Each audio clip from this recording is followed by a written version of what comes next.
Welcome to the Uncle Erich Presents Crime Fiction Podcast, featuring classic radio shows, crime, murder mysteries, and suspense shows. We're so glad you tuned in for this current classic episode. But first, a few show comments and episode notes from Uncle Erich. Welcome back, folks, to yet another great episode from the Uncle Erich Presents Classic Radio Series. I'm so very happy you tuned in again. I hope you are enjoying listening to classic crime and mystery stories. Today, we make another visit to Sam Spade, private investigator. Sam shares with us another episode titled, The Over My Dead Body Caper. The Adventures of Sam Spade Detective was a radio series based loosely on the private detective character Sam Spade. This series ran from 1946 until 1951. This episode is brought to you by our friends at CritterCaper.com. At CritterCaper.com you can watch hundreds of pet and animal videos that will truly warm your heart. There are great pet care and training videos as well. If you're an animal lover, you can't miss CritterCaper.com. So please give CritterCaper.com a visit today. Also, please visit UncleErich.com to listen to all the currently available radio podcast categories and episodes. There are also hundreds of classic crime and detective television shows you can watch as well. They're really a hoot to watch. If you like this episode, please consider buying Uncle Erich a cup of coffee at the support link below. Thanks a million. Now, enjoy this great Sam Spade episode titled, The Over My Dead Body Caper.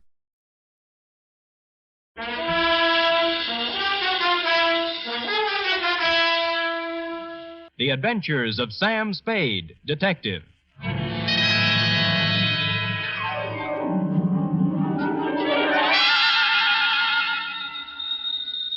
Hello? Me, sweet. What number have I got? The Sam Spade Detective Agency, but... Oh, me, sweetheart. Something's happened. Call me later, Dwight. Dwight yet? Look, I didn't know you were in town. You didn't write to me or... Effie, Yes? this is me in the flesh, Sammy the Spade. Oh, now what? Goodbye. Effie, I'm in a payphone. My nickel is running out. Oh, Dwight, how can you be so cruel and play jokes at a time like this? Wait, listen. Are you listening? Yes.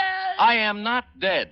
Don't believe everything you read in the papers. Huh? Or hear on the radio. Yes. You were at my funeral. Is that what you were about to say? Yes. And it was lovely. Don't believe that either. Stay right where you are, sweetheart, because I'll be there, alive and handsomer than ever, with an account of a caper which proves you can kill some of the people part of the time. My exaggerated report on the death of Sam Spade.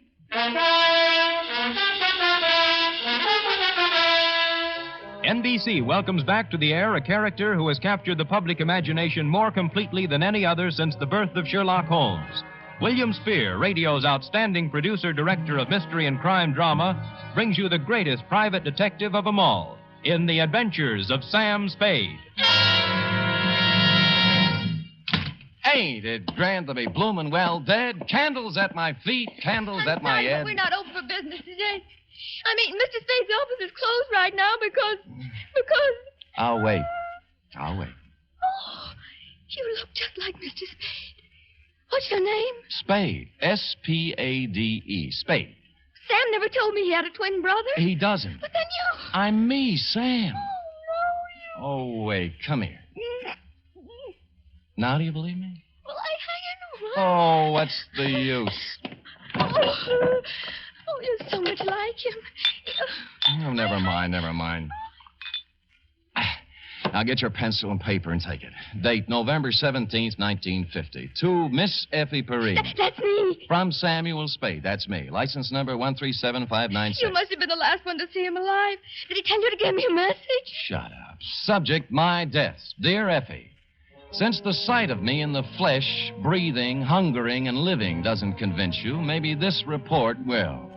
Think, if you can, back to last Monday. Now, if you recall, it was about 11 o'clock when, on the flimsy pretense that we needed stamps for the office, you drew $2 from petty cash and stepped out to buy a pair of step-ins.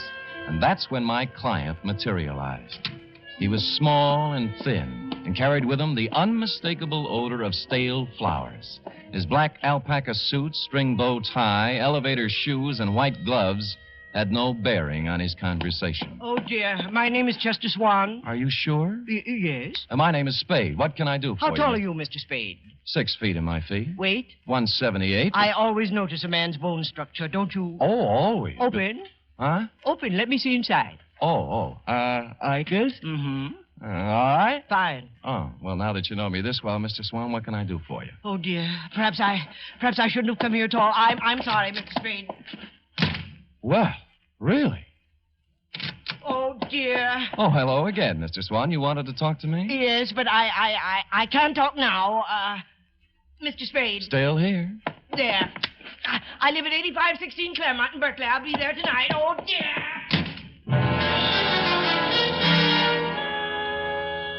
This time, as he made his exit, he left $50 on the edge of my desk. And so, stupid me, I was at 8516 Claremont at the close of the day. It was a small white cottage with green shutters and a white picket fence. There was a hill in back and a brook in front. The sun was beginning to set on it, and it was all very picturesque. In fact, so much so that a girl with red hair, blue jeans, purple smock, oils, and canvas was making it immortal. She liked me immediately. Here, hold this. Certainly. Like it? Oh, yeah. This is my first landscape. I'm a sprouting artist. Obvious. Makes your own? Not when I can get somebody to do it for me. Who are you? Oh, I might be a fellow artist. Don't do that. You're a liar. You're Sam Spade. I saw your picture in a newspaper clipping when I was helping Chester clean out his desk before he moved it. But You don't know an easel from a palette. Oh, but I could learn. I take it seriously. Well, then so do I. I doubt it. You've never tried to get away, to stand off, to throw off the shackles, have you? No, I'll have to admit that the urgency of living, the pressure of merely existing, has had to... Catfish, Sam. By the way, I'm Amy Goodrich. Catfish? The world is full of unhappy people who never try to get away from it all. Well, honest... Stop it. But I wanted to, really. Honestly, Sam, get away from everything. Leave, dissolve. I've dreamed of it. Never return. Cross my heart. Mm-hmm. What are you doing here? To see Mr. Swan. He isn't home yet. His house is a wonderful subject. Look, Sam, colorful, moderate, pleasant. Mm-hmm. That is until the sun stops shining. But picture it at night in the fog, crushed with barrenness, full of death, brooding, ominous. I'm trying to capture that, too. It's what we've got to get away from, isn't it? Absolutely. You and I... Sam, as you start up the hill on Claremont, there's a green apartment house on the right. I'm in 420. Well, maybe we'll find a way out together. Maybe. I waved her a fond farewell and sat on the steps of my client's house until he showed up at 6:15. He took me inside, where the only furniture was an army cot and a portable barbecue. I'm so glad you kept our appointment, Mrs. Spade. I'm so frightened. I've been upset all week long. I didn't know what to do. I just didn't. And what have you been so upset about, Mr. Swan? Well, lately, Mr. Spade, infrequently, for the last week, I've noticed a man. I think he's following me. Mm-hmm. At first, I'd see him in a car following my bus when I went downtown. Then he'd be waiting around at the bus stop in the evening when I came back. Oh. I've sold my house, and I'm ready to move. It's unnerved me so much, but... Did he follow you home tonight? No, but well, would anyone be following you, Mr. Swan? Well, I don't know, Mr. Spade. I don't know. I really don't. All right, I'll try another tack. What does this man look like? He always wears dark clothes and a hat. I'd say he was about your height. 6 feet. I remember. Maybe heavier. Same bone structure, though. Yeah. You haven't been to the police? Oh, dear, no. A man in my business can't afford off-color publicity. No? What kind of business is that? The Bonton Mortuary. Oh. 25 years. Ooh. Same location. Oh, and I've worked hard. So very hard. And if there's something behind all this, something that has stopped me from being made the executive secretary of the Undertakers Breakfast Club when they hold their annual election next month, I don't know what I'll do, Mr. Spade. I just don't really know what I'll do. I just don't. Oh, go ahead, Mr. Swan. You'll feel better. Just let it all out. Just really do.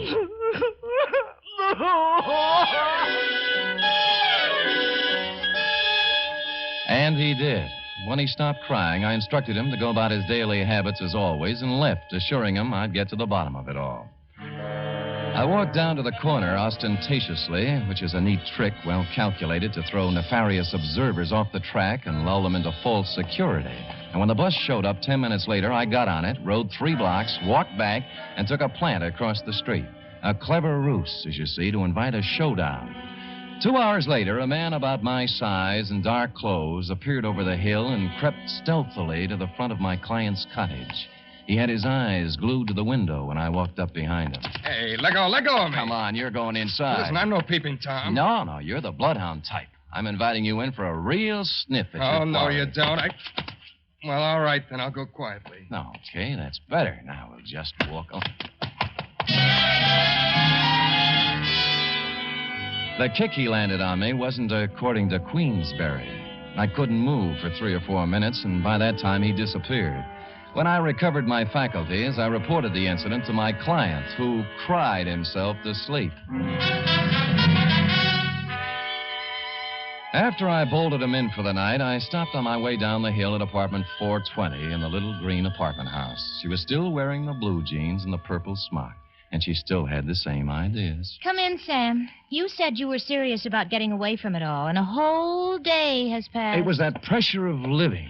I'm here to apologize. You are not, but go ahead. I'm sorry, Angel. I love to be fooled, Sam. You're forgiven. How's the painting coming? The one of Swan's cottage. Slow. Fog is always tough. Looks nice, though. How long you been on it? 3 weeks all told. Well, then you've had a pretty good plan on the house, haven't you? Ever notice a tall, broad-shouldered guy in a dark suit casing the place? Tall, broad-shouldered. Pretty much like me. Could anybody be pretty much like you, Sam? No, you're right. Sam, is there something wrong? No. Well, then don't stand there doing nothing. Do something. Who, me?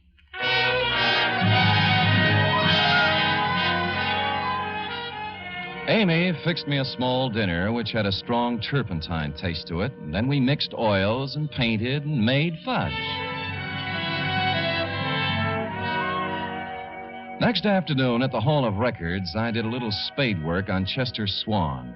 His application and permit to practice undertaking in the city of San Francisco were dated 1938. Details: unmarried, 52 years of age, graduated from mortician school in Ohio, listed one living relative, nephew, Theodore J. Swan, Toledo, Ohio. I was gathering the above information when I smelled whiskey over my shoulder, which is always good luck. It was Al Torrington, who was also in the private investigation racket in this city, and he was leaning, peering from my face to the card that I held in my hand. He get over to you, too, Sam? Who got over to me, Al? Him? That thinny with the tears. What's his name? My eyes ain't so good. Swan, Al. Chester Swan, mortician. Yeah, that's him, Sam. The same one exactly. Came to my office 2 weeks complaining about somebody following him. And he did nothing about it. Said I was too fat. Oh, well, you are, Al. Are you sure? Sure, I'm sure. And some other of the boys said he was around there, too. Wanted a private eye, but he wanted a man who looked just right. How right? Obviously as right as you are, Sam, because it looks like he picked you. Yeah.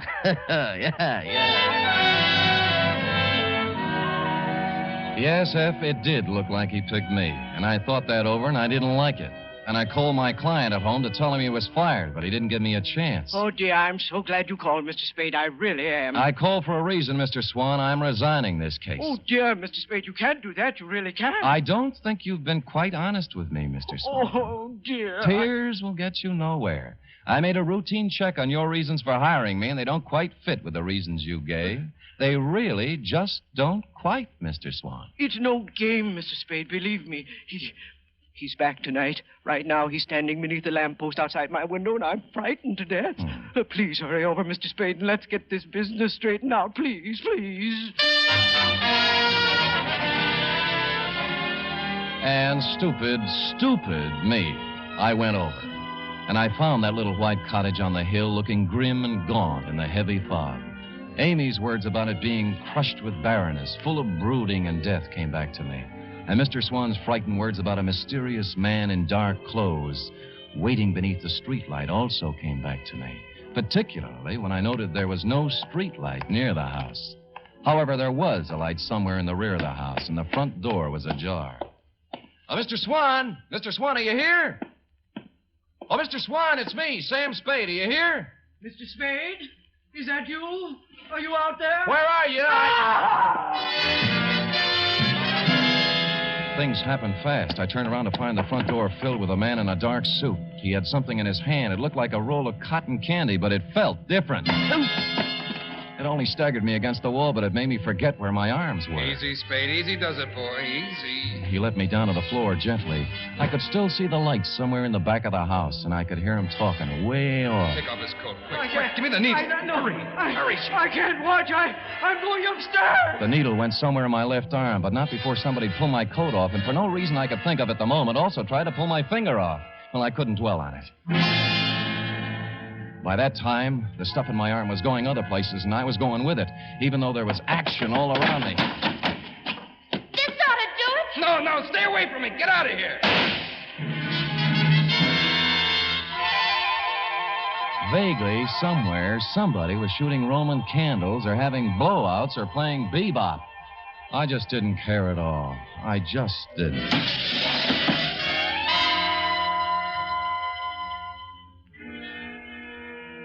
The first thing I saw was sunlight. It was the kind you see in a picture. It was a picture of a little white cottage with green shutters. You guessed it. I was in Amy's apartment, where we made fudge together. I got to my feet somehow. Right here. I've had it here for 2 days. We'll have to figure out the best thing to do with him, though. I knew the best thing to do with me. There was a fire escape in a window. I got out there and I weaved against the wall. He's gone. He's gone. What do you mean he's gone? He couldn't have gotten away with that load he was carrying. I don't know. He was unconscious when I left. Well, don't just stand there. We've got to do something. There might be trouble. Now, let's get going. I didn't wait to find out what they were going to do. I made my way down the fire escape and started walking for the street, and that's when I noticed my shoes didn't fit me anymore. They weren't mine. And neither was the gray flannel suit with the label marked Tidkeys. Neither was the blue shirt. While I was at it, the ring on my finger engraved Emerson High 1936 wasn't mine either. My new belt buckle had a big letter T on it, which is not my initial. It really isn't. And I didn't have any use for the eyeglasses in my coat pocket either.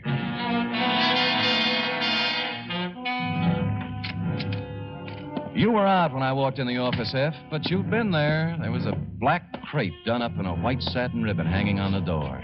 The desk blotter was drenched with salt tears, and a newspaper folded back to page 13, and I'll sue the Chronicle on this if it's the last thing I do, gave me a 2-inch spread. Item, November 15th, 1950. 15? What happened to the 13th and the 14th?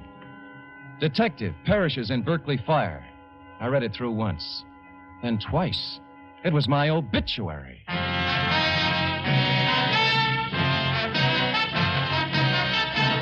You are listening to the first in a new series of adventures involving radio's most famous detective, Sam Spade. And now back to Caper Over My Dead Body, tonight's adventure with Sam Spade.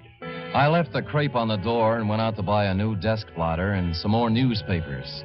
The Hobo News had the best story, which wasn't much. Samuel Spade, licensed private investigator, perished Wednesday night in a fire in a vacant house in Berkeley. His warm friends will feel regret at the passing of a man who was always kind to the poor. None of us ever asked Sam Spade for a handout without receiving a kind word and bon mot as he turned us down. This was nice, but I wanted more. Figured I was fairly safe to wander about unrecognized. My ill-fitting attire required from my unknown benefactor would be disguise enough when combined with my 2-day beard. Engine Company 16, Berkeley Division, had handled the fire, and half a block away was a grog shop called the Shamrock. I waited for a fireman to come in. Bartender! What kind of a place are you running now? I've been here 5 minutes already. All right, shut up, Patty. You just arrived. Well, it seemed like 5 minutes. A wee bit more there, if you don't mind. That's enough for you, Patty. You're still on duty. I am not. I'm off now. The chief said I could be off. It ain't every day I receive such a shock to me system. You received your shock 3 days ago. And I'm still shaking, man. Oh, the sight of him was terrible, terrible. Burnt as black as the good saint's beard. All twisted and horrible in death. He was probably dead drunk and didn't know what happened to him. And were you there fighting the flames and finding him like me? Oh, it was terrible, terrible, terrible. Terrible. It wasn't that bad, and you've had your limit. And who says so? I say so. Oh, you do you? And who are you? Your brother-in-law. Well, now. Well, maybe I can spot you one, Peg. I never drink with strangers. What's your name? O'Doolin. Well, you heard the man. Go ahead, pour. Cheers. Yeah. Fireman, you had a terrible experience 3 days Oh, ago. that I did, Mr. O'Doolan. That I did indeed, that I did. I've heard it a dozen times. I'll be at the other end. It was 3 nights ago, Mr. O'Doolan, and we get a call to the house on Claremont is afire. Well, sir, when we get there, it's about all gone. Can't understand why it went up flames so fast. Wood. It was the funeral pyre of a man who lived in sin. Huh? A detective fellow. Sam Spade, he was identified as. Ooh. Oh, one moment, Fireman. I've heard fine things about him. Ah, some of those uppity police fellows from the Division of Homicide said he was a nice fellow. But some of the boys at the fire station and myself, well, we got our own ideas about that. Oh, what kind of ideas, Paddy, me boy? What kind of good can any man be accomplishing in an empty house late at night, I ask you, Mr. O'Doolan? Oh, he was done to a turn, he was, when I burst in the door with me axe. Saved Satan the trouble. Charred. Empty whiskey bottles scattered all about. Sin, O'Doolan, sin. He'd gone to sleep with a smoking cigarette that set the whole place off. Vice rampant.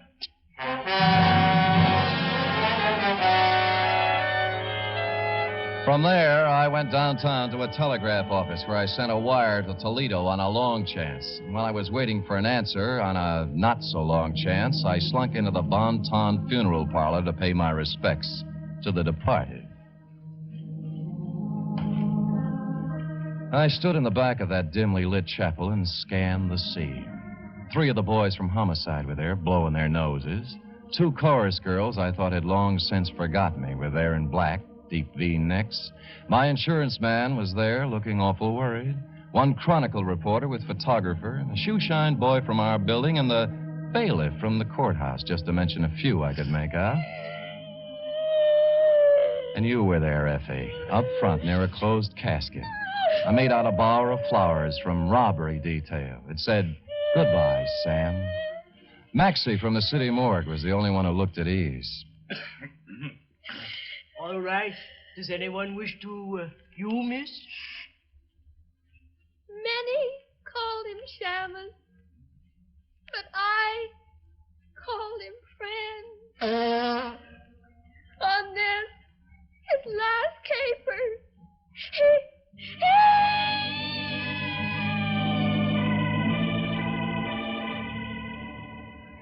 I was touched, Effie, and I would have stopped the whole thing then and there. But I had to find out who was in that casket.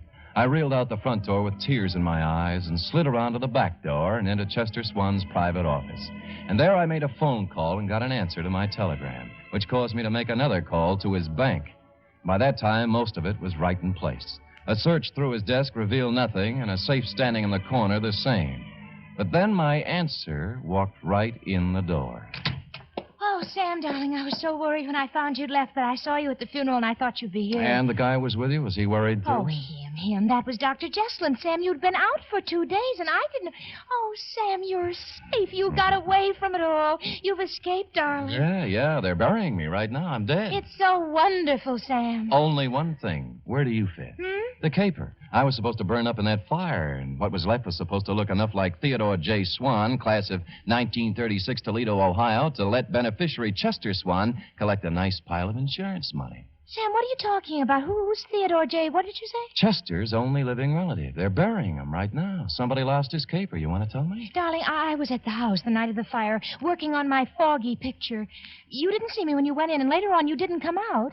And I went over... And I was on the floor, and a man was bending over me. He changed clothes with you, Sam, and I screamed, and he pulled out a gun, and I hit him with a hoe. And I drug you out on the lawn. And then what happened? I put you in my car and took you home. I was going to phone the police, but I decided it was something you were working on, and I went back to the house, and it was burning, and you knew the man you'd hit on the head was in there. Believe me, Sam, I didn't know the house was going to burn down. I wouldn't kill anybody, Sam.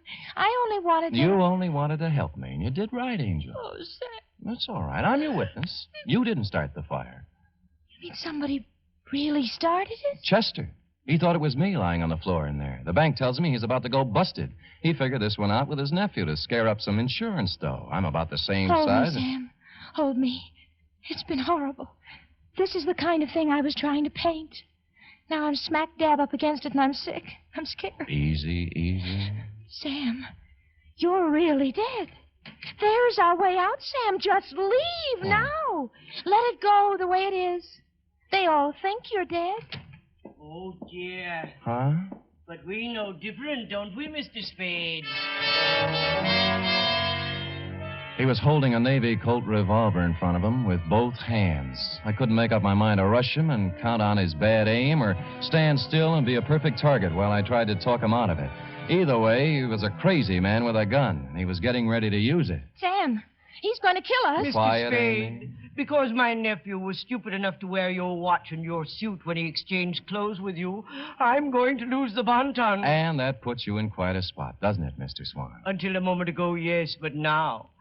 Mr. Spade, the newspapers all say you're dead. A death certificate says the same thing. All of your friends are following your casket and my nephew's corpse to the cemetery at this very moment. Everybody expects you to be dead, Mr. Spade. Thanks to you, Mr. Swan. But now, nobody'd miss you if I killed you. I'd miss you, Sam. But I'd have to kill you, too. Oh. Did you notice you're still wearing Theodore's clothes, even his ring? Why, Mr. Spade, I could kill you and put you in a fire somewhere and collect my insurance on Theodore now, couldn't I? No. Why, that's a terrible thing to think. Huh? Oh, you're not reasoning properly, Chester. You really aren't. How would you explain Amy? You just said you'd have to kill her. And what about the coroner's office? You know how they are. But really... Don't forget the medical examiner's got something to say, too. Not to mention the fact that you'd have to really burn me up to cover up the bullet hole. And furthermore, Chester, when you shoot me, if you happen to hit a rib and chip off some bone, they'd know I was shot before, and then homicide would be in on it. Oh, no, stop. Nothing works for me. I'm a failure. Oh, go ahead, Mr. Swan. Let it all out. You'll feel better.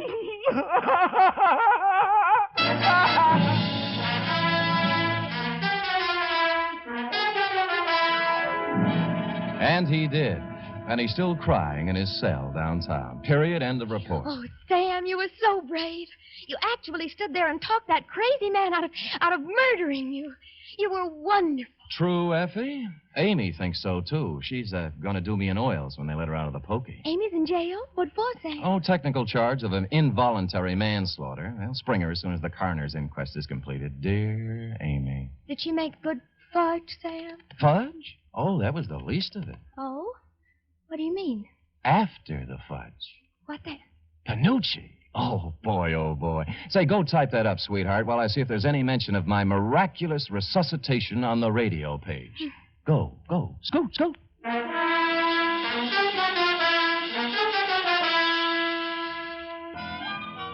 here it is, Sam. All typed up. Good. I will sign it, and you will keep it, always, to remind you that I'm still here. Oh, Sam. Living, breathing, brave, and handsome. A paragon. Sam, what will we do about the mail? The mail? What mail? Where? Which? All the letters and postcards and telegrams and all that came when people thought you... Oh, when you weren't good... When they thought you were... Oh, there have been enough tears tonight, Effie. Oh, Sam, it's so good to have you back. Will you be the same as you always were? Well, I'm going to try, Effie. Because then you can't help but be, like they say, the greatest private detective of them all. We'll see. Good night, Sam. Good night, sweetheart.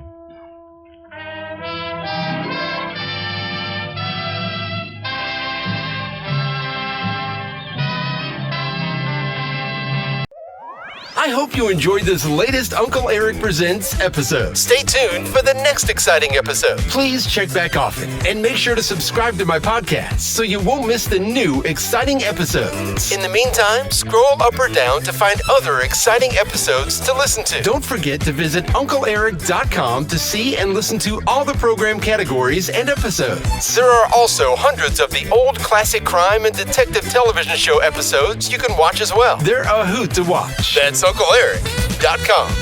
If you like this episode, please consider buying Uncle Eric a cup of coffee at the support link below. Thanks a million. Thanks for stopping by. Bye-bye for now.